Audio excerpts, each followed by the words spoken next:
My fiancée mocked me to her friends as a pathetic wallet she could control, but when I walked out, what followed exposed every lie she tried to hide. I, a 36-year-old male, was engaged to Tiffany, a 32-year-old female. We'd been together nearly 6 years. I run my own contracting business that I built from nothing after dropping out of college.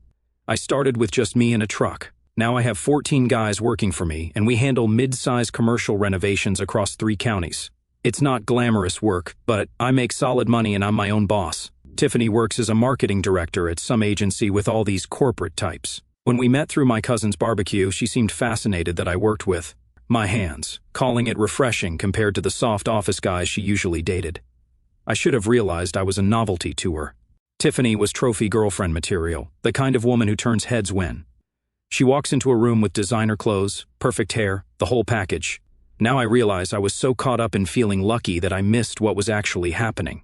I was being evaluated as an investment opportunity, not a partner. About 2 years in, I noticed she started suggesting changes, small stuff at first. My clothes weren't right for dinners with her work friends. My truck was too contractor-ish when we went to certain neighborhoods. We moved in together after 3 years. The house is mine. I bought it as a foreclosure and renovated it myself before we even met. When she moved in, suddenly everything needed upgrading. The kitchen wasn't entertainer-friendly. The master bath needed marble. I gave in more than I should have, dropping nearly $80,000 on renovations to make it our space. What kills me now is remembering how she'd bring her work friends over for dinner, parties, and give them tours of the renovations, as if she designed them herself.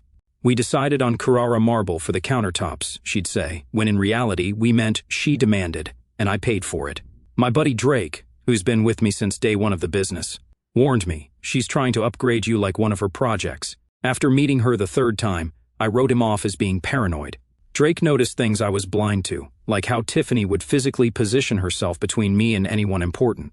At social gatherings, ready to jump in if I said something that wasn't polished enough for her crowd. I proposed last summer after taking her to Cancun, dropping $7,500 on the trip and another $12,000 on the ring she'd been casually showing me for months. Fast forward to last month. I'd been planning our engagement party for weeks.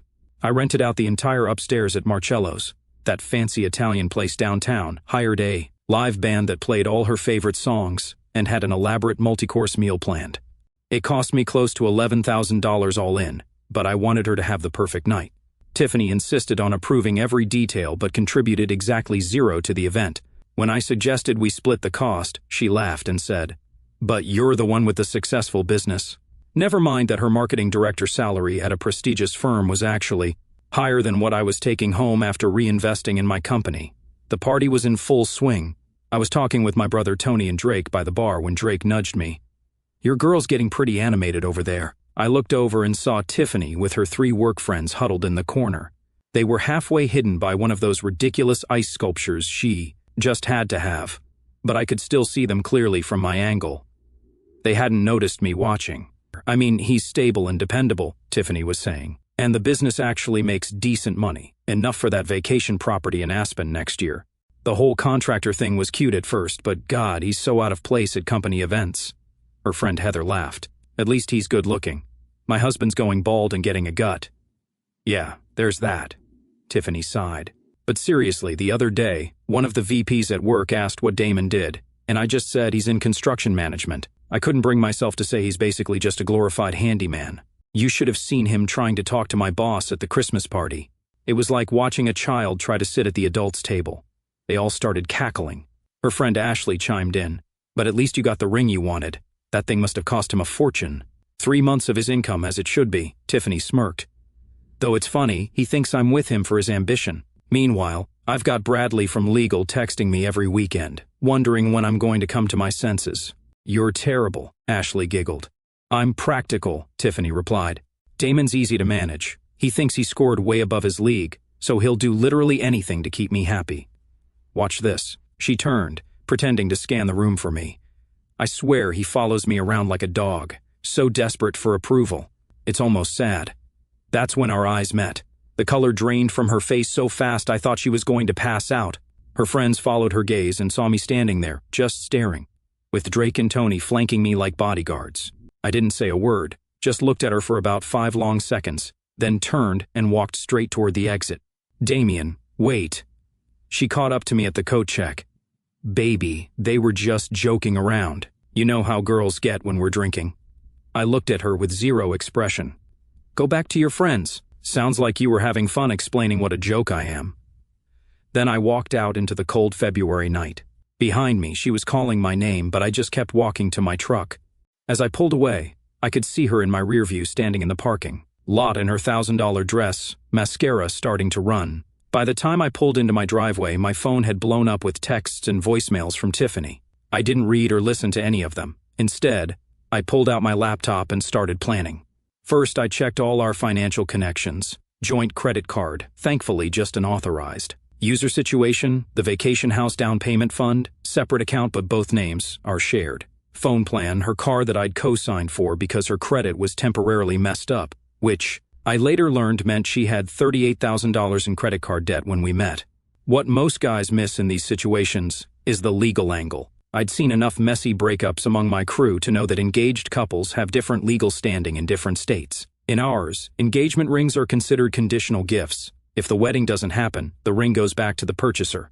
The law was on my side there, but I needed to be careful about the co-signed car loan and joint accounts. I spent the next 3 hours methodically untangling our financial lives. I called the bank's 24-hour line to remove her as an authorized user on my main card, changed all my passwords, moved my half of the vacation fund to a new account, and drafted an email to my lawyer, Steve, about the legal implications of breaking an engagement in our state. It was around 1 o'clock in the morning when I heard her key in the lock. I was sitting at the kitchen island, laptop open, looking as calm as I've ever been. She burst in with makeup streaks down her face. How could you just leave like that? Do you have any idea how humiliating that was? Everyone was asking questions. I had to make up some story about your crew having an emergency at a job site. I just looked at her silently for a moment, then said in an even tone, "We're done. You have 30 days to find somewhere else to live and get your stuff out of my house." What? Over some stupid girl talk? Are you kidding me? Her voice went up an octave. It's over, Tiffany. I'm not discussing it. Her entire demeanor changed instantly, like flipping a switch from rage to tearful pleading. Baby, please. You know I didn't mean any of that. I was just trying to sound cool for the girls. You know how competitive Heather is about everything. I closed my laptop and stood up. 30 days. I'll sleep in the guest room. I'll pay the utilities as usual, but everything else, your car payment, your credit cards, your $400 monthly wellness membership, that's all on you now. Where are you going? She demanded as I walked upstairs to grab some clothes. I drove to Drake's place. When I showed up at 2 o'clock in the morning, he just handed me a drink and fired up the Xbox. We played Madden until sunrise, just like in the old days before Tiffany started making comments about how men who play video games past 30 are avoiding adulthood.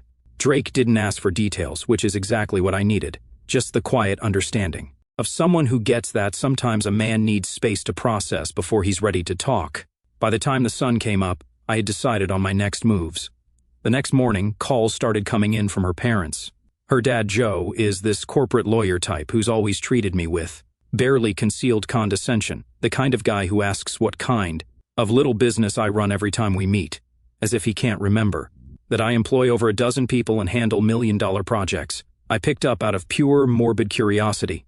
Damien, it's Joe. Kathleen's here too. We understand there was some unpleasantness last night, he said.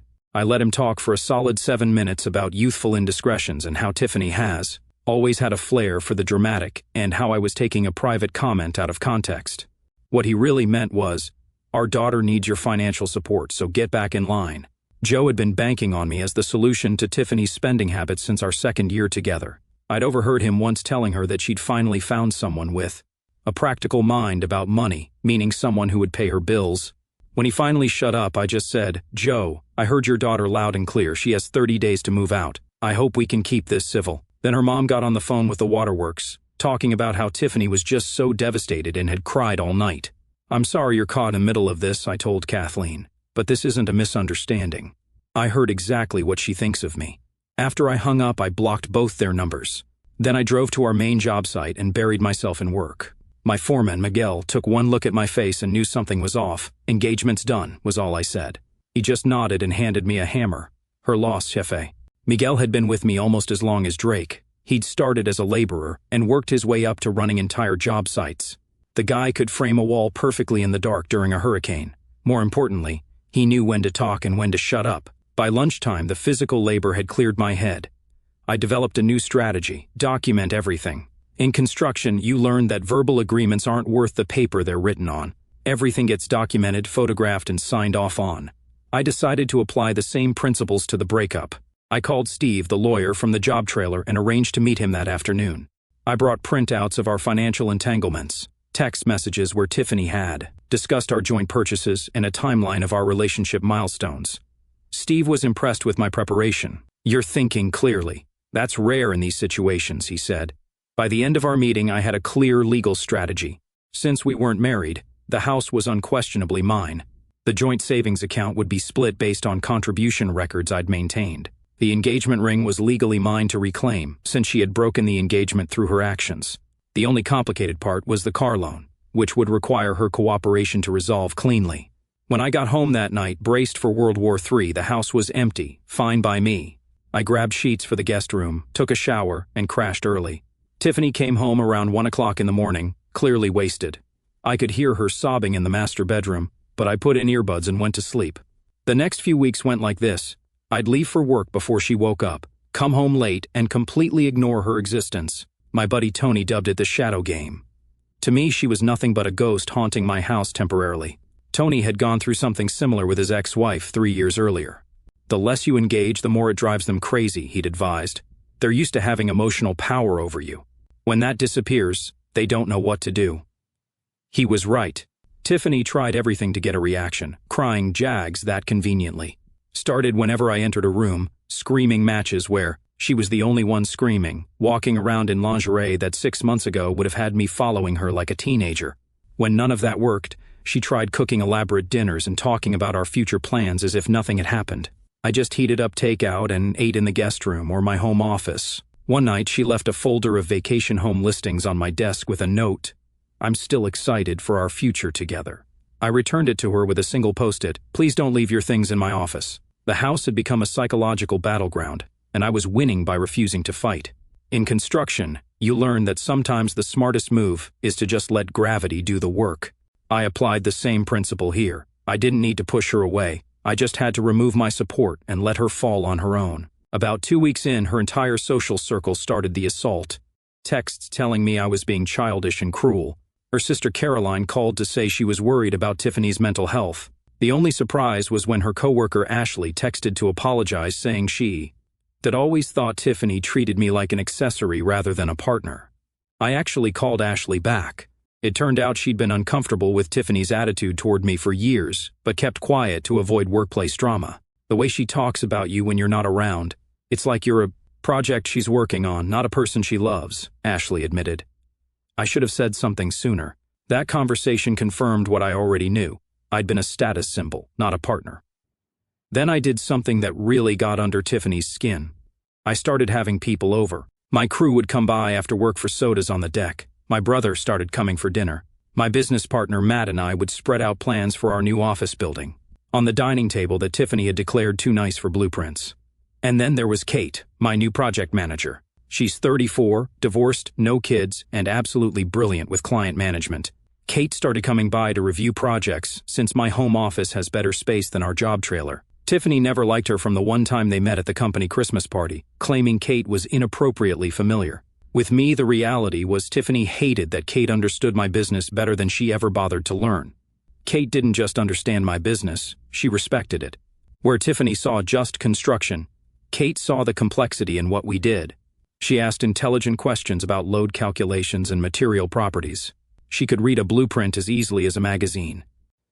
3 weeks after the engagement party, Kate and I were reviewing some complicated blueprints at the dining room table. We were laughing about a ridiculous client request when Tiffany walked in from a girls' night that had clearly involved plenty of drinks. She took one look at us, heads bent close together over the plans, sharing an inside joke, and you could practically see the steam coming out of her ears. Without saying a word, she stormed upstairs. 2 minutes later, she came stomping back down and straight out the front door, slamming. It's so hard, one of her precious decorative plates fell off the wall and shattered. She came back after midnight. "Are you sleeping with her in our bed?" she slurred as soon as she saw me. I looked up from my laptop. "First, it's my bed in my house. Second, no, I'm not sleeping with Kate. And third, even if I was, it wouldn't be any of your business. 6 years together, and you're already moving on to that job-stealing witch? I shut my laptop. Focus on finding a new place, Tiffany. You've got 8 days left. I see how she looks at you with those desperate divorcee eyes, probably spreading. Her legs under the table while you're pretending to look at blueprints. Get some sleep. You're embarrassing yourself. That set her off on a screaming tirade that included every insecurity she thought I had, from my lack of education to my social awkwardness around her work friends. I just walked upstairs, locked myself in the guest room, and put on noise-canceling headphones. What she didn't understand was that after 6 years of her subtle put-downs, none of these insults landed anymore. I'd built a successful business without a college degree. My clients respected me, my crew respected me. The next morning, I woke up to the sound of breaking glass. I rushed downstairs to find Tiffany smashing framed photos of us against the kitchen counter. "What the hell are you doing?" I asked, which was the most emotion I'd shown in weeks. "Getting your attention," she screamed. Mascara streaked down her face despite it being 7 o'clock in the morning. "You can't just ice me out for weeks. We need to talk about this like adults." I looked at the mess of glass and broken frames. "I'll talk to you when you clean this up and calm down." "No, you'll talk to me now." She picked up another frame and hurled it at the wall. That's when I played my ace. I pulled out my phone, opened an app, and turned the screen toward her. On it was a bank account balance, specifically our vacation home down payment fund, except now it showed exactly half the previous balance. "What did you do?" she whispered, the color draining from her face. "I took my half," I said calmly, "the half I contributed. You can keep yours, but we need all of it for the down payment. We can't qualify for the loan without the full amount. Not my problem anymore." Her entire body seemed to deflate as the reality of the situation finally hit her. The Aspen vacation home she'd been bragging about to her friends for months, gone. The status symbol she'd been counting on, evaporated. What she didn't know was that I'd already spoken to the real estate agent and explained the situation. He had been sympathetic and returned my earnest money deposit without penalty. Tiffany had been CC'd on the email but clearly hadn't bothered to read it, too busy trying to manipulate me back into her control. "You can't do this," she said weakly. "Already did, and if you break one more thing in my house, I'll call the police. And have you removed today instead of letting you stay the full 30 days. She crumpled to the floor, sobbing for real this time. No theatrics, just the ugly cry of someone watching their plans disintegrate. I stepped around her and left for work. That day, I did something I should have done years earlier.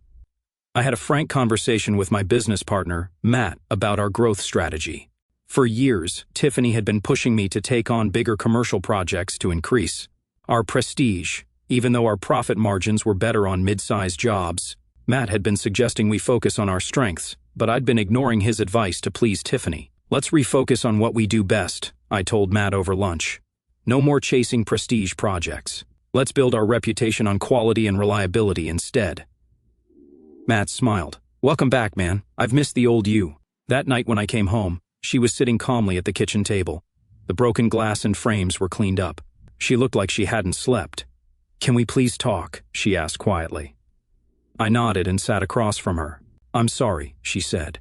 "What I said at the party was awful. I was just showing off for my friends. You know how they are, always competing over who has the best life." "Here's what I know," I replied. "I heard exactly what you think of me when you don't think I'm listening, and I believe people when they tell me who they are. I was drunk and stupid. No, you were honest for once." She started crying again. "What can I do to fix this? Please, Damien, I'll do anything." I looked her straight in the eyes. "Nothing. There's nothing you can do. We're done. But I love you." "No, you love what I provide. There's a difference."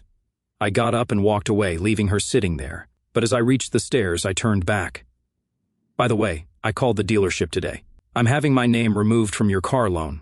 You've got until the end of the month to refinance on your own, or they'll repossess it." Her head snapped up. "What? You can't do that. My credit still isn't good enough to qualify on my own. Again, not my problem. But I need my car for work. How am I supposed to get around? Not my problem anymore. Figure it out." Her face crumpled. "Please stop this. I'm begging you. 30 days to move out. 7 days to refinance the car. Those are the only things I'm willing to discuss with you." What I didn't tell her was that I'd already consulted with Steve about the car situation. As a CO signer, I had the right to request removal if the primary borrower was able to refinance. If she couldn't qualify, the lender could demand immediate payment or repossession. I wasn't going to be on the hook for a $45,000 luxury car that she had insisted on leasing despite my objections. 5 days later, I came home to find a moving truck in the driveway and Tiffany's parents helping her load boxes. "I'm leaving today," she said when I walked in. "My parents are helping me move into a new apartment." "Okay," I said, hanging up my keys. "Need help with anything heavy? Really? That's all you have to say to me?" I shrugged. "What do you want me to say?" "I don't know. Maybe that you'll miss me, that you're sorry it ended this way, something." "I'm not sorry it ended. I'm just sorry I didn't see you clearly sooner." Joe walked in carrying a box labeled kitchen. He gave me a stiff nod, then said to Tiffany, "That's the last of the kitchen stuff. Your mother's doing a final check of the bathroom." Once he was back outside, Tiffany looked at me with red-rimmed eyes. "I did love you, you know, in my way. Your way wasn't good enough." She reached into her purse and pulled out a check. "Here, my half of the vacation fund. I'm giving it back to you." I took the check and looked at it. "Why?" "Because I need a favor. A big one." She took a deep breath. "The bank won't let me refinance the car. I called everywhere. No one will approve me with my debt ratio. Please don't take your name off the loan, just until I can improve my credit." I folded the check and handed it back to her. "Keep it. You're going to need it for a down payment on a much cheaper car." "Damien, please. I can't lose my car. I'll lose my job if I can't get to work reliably." "Nope, not a chance. I made a mistake. One stupid mistake. No, you showed me who you really are, and I believe you." Her mother walked in then, ending the conversation. An hour later, they were gone. Tiffany left her key on the kitchen counter without another word. That night, for the first time in weeks, I slept in my own bed. The next morning, I called my attorney again. "She's out. What's next?" Steve advised me to change the locks immediately and document the condition of the house in case Tiffany tried to claim she'd left personal property behind. I spent the weekend photographing every room, changing every password she might have known, and switching all my accounts to paperless to prevent any mail from accidentally going to her. It's been 6 months since the engagement party, and my life has completely transformed. The business is booming. We landed 2 major commercial contracts that will keep us busy for the next year. I bought out my business partner, Matt, and brought on Drake and Miguel as junior partners instead. Drake had been with me from the beginning, turning down better-paying jobs to help me get started. Miguel had proven himself countless times as the most reliable foreman I'd ever worked with. My brother Tony moved in temporarily after his own divorce, and it's been like reliving our 20s, but with more money and fewer hangovers. The house has returned to being a comfortable place where I can put my feet on the coffee table without hearing about respecting fine furniture. As for Kate, we started dating 4 months ago. It turns out Tiffany's jealousy wasn't completely unfounded. Kate had always been interested but respected boundaries too much to ever cross them. She's the anti-Tiffany, genuinely interested in my work, comfortable in jeans and a t-shirt, and actually thinks it's cool that I build things with my hands. Last weekend, she helped me frame out a new deck, showing up in work boots with her own tool belt. Our relationship developed naturally. She doesn't try to change me or apologize for me to her friends, and I don't. I'd feel like I need to impress her with expensive gifts or renovations. Tiffany's life went in the opposite direction. The car got repossessed 2 weeks after she moved out, just as I warned her. Her company did a round of layoffs, and despite her confidence that she was too valuable to cut, she was one of the first to go. According to mutual friends, she had to move back in with her parents at 32, which is exactly the kind of thing she used to mock other people for. I didn't take any satisfaction in her downfall. In construction, you learn that karma has a way of catching up without your help. Shoddy work always reveals itself eventually. So does a shoddy character. The final cherry on top came when I ran into her sister Caroline at the grocery store. After awkward small talk, she surprised me by saying, "You dodged a bullet. You know, Tiffany's been dating her boss from the new job, the married one. Mom and Dad are beside themselves." I just nodded and said, "I hope she figures herself out someday." Walking away, I couldn't help but smile a little. Not because I wish her ill. I genuinely don't, but because I'm so grateful I overheard her that night. I came so close to legally tying myself to someone who saw me as nothing but a bank account she was embarrassed to be seen with. Just when I thought I was done with the Tiffany storm, something else happened. About 2 weeks ago, I was finishing up at our biggest job site when I got a call from a number I didn't recognize. It was Joe, Tiffany's dad. Damien, I know you probably don't want to hear from me, but we have a situation, he said. What kind of situation? He cleared his throat uncomfortably. It's about the Wellington Heights project. My blood ran cold. Wellington Heights was a massive commercial development project that my company had bid on last month. Winning it would essentially double our business overnight. What about it? I asked cautiously. I'm on the board that's advising Prescott on contractor selection, Joe said. Tiffany found out and she's been saying things, suggesting your company isn't financially stable enough for a project this size. Are you kidding me? I felt my temper rising for the first time in months. I'm not condoning it, Joe said quickly. In fact, I'm calling to warn you. The final meeting is Friday, and I've seen the shortlist. You're on it, but barely hanging on because of these concerns. I wasn't entirely surprised. Tiffany knew exactly where to hit to cause maximum damage. She'd picked up enough about my business over 6 years to know which buttons to push. Going after my professional reputation was the one thing that could still get to me. I thanked Joe stiffly and hung up, then immediately called my accountant. We spent the entire night preparing a comprehensive financial portfolio showing not just our stability but our growth trajectory over the last 5 years. I included bank statements, tax returns, client references, proof of bonding capacity, and cash flow projections. My accountant knew exactly what we needed to showcase. Your debt-to-income ratio is better than 90% of contractors your size, she pointed out, and your completion rate on schedule and under budget puts you in the top tier nationally. The next morning, I emailed the complete portfolio directly to Prescott, with a professionally worded letter addressing the concerns head-on. I wrote that while I respected the selection committee's process, I wanted to provide additional documentation to counter any misinformation about my company's financial standing. I requested a formal follow-up meeting to discuss the portfolio in person. 2 hours later, Prescott's assistant called to schedule a meeting for the following afternoon. I spent that night reviewing every detail of the Wellington Heights plans, identifying potential cost-saving measures and efficiency improvements that weren't in my original bid. When you build things for a living, you learn to look at every problem from multiple angles. Sometimes the obvious approach isn't the best one. I found 3 places where alternative materials would save money without sacrificing quality and a sequencing change that would shave 2 weeks off the timeline.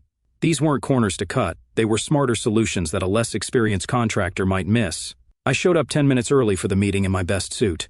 Prescott was alone in his office, my portfolio open on his desk with sections highlighted and flagged. I appreciate you sending this over, he said without preamble. Direct and thorough, exactly how I like to do business. I believe in addressing concerns with facts, not rhetoric, I replied. My company has 0 debt, 18% year-over-year growth for the past 5 years, and enough liquid capital to handle a project twice this size without breaking a sweat. Prescott nodded, studying me. The board had questions about your financial stability. This answers them definitively. He tapped my portfolio. But more importantly, we toured your Riverside project yesterday.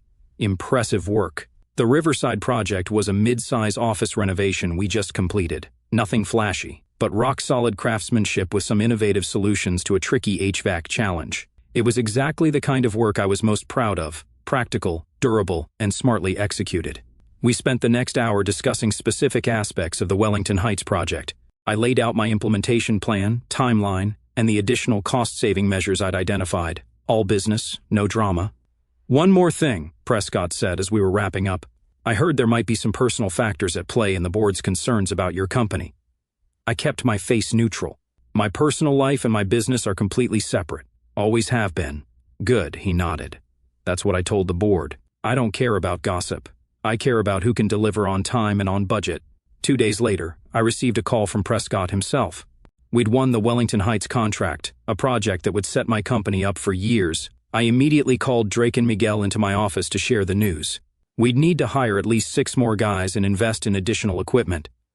They were ecstatic. This was exactly the kind of growth opportunity we'd been working toward. Should we celebrate tonight? Miguel suggested. No, I replied. Let's wait until we break ground. Then we'll celebrate. The following day, Joe called again to congratulate me on landing Wellington Heights. I kept the conversation brief and professional, telling him plainly to keep his daughter away from my business. He sighed and mentioned that he and Kathleen saw things differently now, finding Tiffany's post-breakup behavior illuminating. I didn't care much for their sudden insight after enabling her entitlement her entire life. Joe also noted he'd recused himself from the final vote, assuring me I'd won the contract fairly. Too little, too late. 2 days later, Tiffany texted me about hearing I'd gotten the Wellington contract. I didn't respond. She followed with news about her car being repossessed, losing her apartment, and moving back with her parents while working as an assistant for half her previous salary. When she asked for financial help, I simply replied, no. She pleaded that I must still care because I'm a good person. You're wrong on both counts, I told her calmly. I'm just a glorified handyman, remember? And I stopped caring when I heard what you really thought of me. Her final plea for help was met with my sending her a link to a receptionist job application at one of my clients' businesses. It paid enough for a cheap apartment and a bus pass. That was my only assistance. When she realized that was all I'd offer, I wished her luck and blocked her number for good. The Wellington Heights project breaks ground next week. This morning, I signed the final paperwork for Drake and Miguel's partnership agreements. The company now has 3 equal partners instead of just me. It feels right, spreading both the risk and the rewards. To any guy reading this who suspects his partner sees him as a meal ticket or a project, pay attention to how she talks about you when she thinks you can't hear. That's the unfiltered truth. Everything else is just a performance. I've learned a lot in these months. The most important lesson: value the people who value your work, not just your wallet. We have a saying in construction: the strength of the foundation determines how tall you can build.